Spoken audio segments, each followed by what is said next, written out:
Salut à tous. Je suis Anne-Marie Legrand et vous êtes sur une chaîne dédiée à l'orientation professionnelle et au choix de carrière. Si ce sujet vous intéresse, abonnez-vous. Et maintenant, passons directement au thème de la vidéo Un d'aujourd'hui. système de géonavigation dynamique, interactif et intelligent pendant le forage est la clé de l'orientation exacte du puits de forage. Un géonavigateur est un spécialiste qui surveille et accompagne en permanence et en temps réel le processus de forage du puits à L. Aide d'instruments spéciaux installe dans l'outil de forage. La géonavigation, en tant que science, est parfois appelée la science de l'orientation souterraine. Par ailleurs, le Centre d'orientation professionnelle ProfGuide a récemment mis au point un test d'orientation professionnelle précis, qui vous indiquera les professions qui vous conviennent et donnera une conclusion sur votre type de personnalité et votre intelligence. La profession convient à ceux qui s'intéressent à la physique et à la géographie, voire choisir une profession en fonction de l'intérêt. Pour les matières scolaires. À lire également en effet, le géonavigateur voit à travers le sous-sol. Mais voir ne suffit pas. Les instruments transmettent des informations sur les propriétés physiques des roches. Et le géonavigateur doit comprendre ce que sont les strates rocheuses. La tâche du spécialiste est d'analyser les informations et d'ajuster la direction du forage de manière à ce que le puits reste le plus longtemps possible dans la couche de pétrole saturée et le réservoir. En d'autres termes, les géonavigateurs doivent avoir une connaissance approfondie de la géologie et de la géophysique pour choisir le trajet souterrain le plus efficace. Un réservoir est une roche de densité relativement faible qui a la propriété de contenir des substances mobiles, pétrole, gaz, eau, etc. Les gisements de pétrole sont formés par de telles roches réservoirs imbibés de pétrole. Le processus de transfert d'informations est le suivant. Les données provenant du sous-sol sont transmises au panneau de contrôle de l'appareil de forage, puis via un canal de communication par satellite en temps réel au serveur central, à partir duquel les informations sont envoyées aux écrans d'ordinateur des géonavigateurs. L'utilisation de la géonavigation augmente l'efficacité de la pénétration des réservoirs jusqu'à 40%, ce qui se traduit par une récupération plus importante des réserves de pétrole. La géonavigation, en tant qu'orientation scientifique et pratique de l'exploitation du sous-sol, résout les problèmes de contrôle de la trajectoire du puits de forage en liaison avec l'étude de l'espace proche du puits de forage et de son impact sur le processus de forage.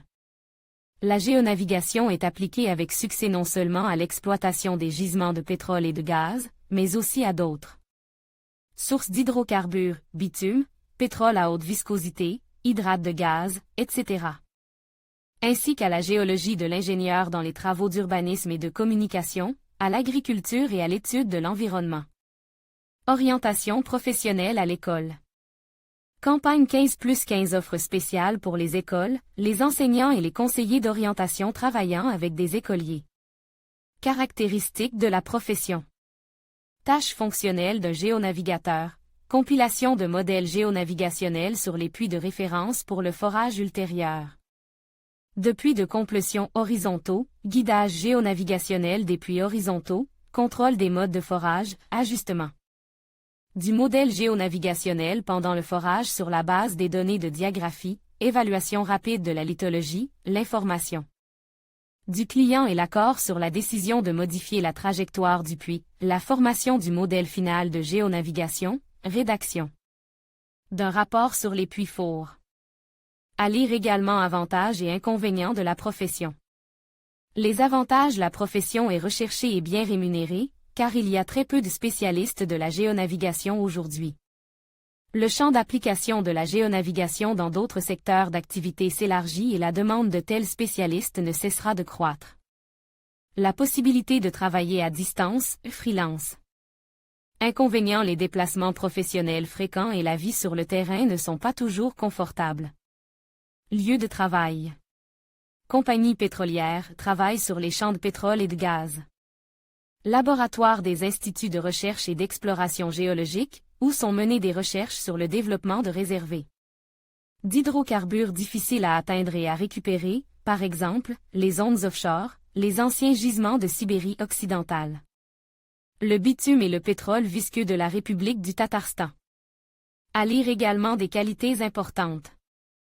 détermination, effort constant pour acquérir de nouvelles connaissances, esprit d'initiative, sociabilité, responsabilité. Formation de géonavigateur. L'Université d'État russe du pétrole et du gaz de Gubkin est relativement récente, puisqu'elle a été créée en 2008, les fondements scientifiques, méthodologiques et pratiques, ainsi que les exigences de l'État pour les qualifications, spécialistes de la supervision et du contrôle technologique lors de la construction de puits, superviseur de forage et spécialiste de la géonavigation lors du forage géonavigateur ont été élaborés, des programmes détaillés pour les disciplines académiques ont été préparés et les manuels. Supervision technologique et technique de la construction de puits de pétrole et de gaz, supervision de forage et géonavigation des puits ont été publiés. Formation continue et recyclage des spécialistes de la supervision des forages et de la géonavigation. À lire également Université Technologie de l'exploration géologique 235 000 en 45 places budgétaires méthode géophysique de prospection et d'exploration des gisements minéraux 70 000 en aucune place budgétaire géologie appliquée 26 000 en aucune place budgétaire. Méthode géophysique de prospection et d'exploration des gisements minéraux 171 400 en 45 places budgétaires étapes et perspectives de carrière. En raison des spécificités de son activité professionnelle, le géonavigateur possède des connaissances tellement étendues en géologie, géophysique et technique de forage, dont le volume s'accroît et se systématiser sans cesse, qu'il est capable d'occuper n'importe quel poste d'encadrement dans l'entreprise, cadre moyen, cadre supérieur, responsable de la gestion de la production, chef de projet. Faits intéressants. Origine du mot neft. Le mot « pétrole » et dérive de l'arabe « naft », nafta, crash, expulse. C'est-à-dire quelque chose qui est expulse par la terre. Autre variante de l'origine de ce mot, de l'assyrien « napatom », qui signifie « enflammé », ou de l'iranien ancien « naft », qui signifie « liquide ». Le mot anglais « petroleum » signifie « huile de montagne », à partir du mot grec « petra », signifiant « montagne » et du mot latin « oleum », signifiant « huile ». Le pétrole est utilisé par l'humanité depuis plus de 6000 ans. Dans l'ancienne Babylone, le bitume était utilisé pour construire des bâtiments et sceller les navires. En Égypte et en Grèce, l'huile légère était utilisée dans les lampes pour l'éclairage. À Bagdad, le goudron était utilisé pour construire des routes. À l'époque où l'industrie pétrolière commençait à se développer, l'essence, aujourd'hui très demandée et dont le prix augmente régulièrement, était bon marché et était simplement versée dans les rivières ou utilisée pour enlever les poux et les taches de graisse sur les tissus, car il n'y avait pas de voiture à l'époque. Le pétrole était principalement utilisé pour fabriquer de la paraffine. À l'époque, l'essence était un sous-produit de la distillation du pétrole en paraffine. 5 signes d'un vrai pétrolier. Un véritable pétrolier identifie sans équivoque l'emplacement de la station-service la plus proche d'un n'importe quelle ville inconnue.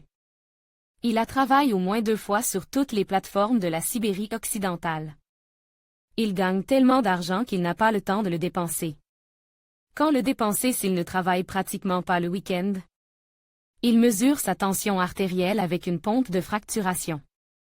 Dans n'importe quelle boîte de nuit, on le reconnaît à son casque, qu'il n'enlevait même pas. La sécurité avant tout.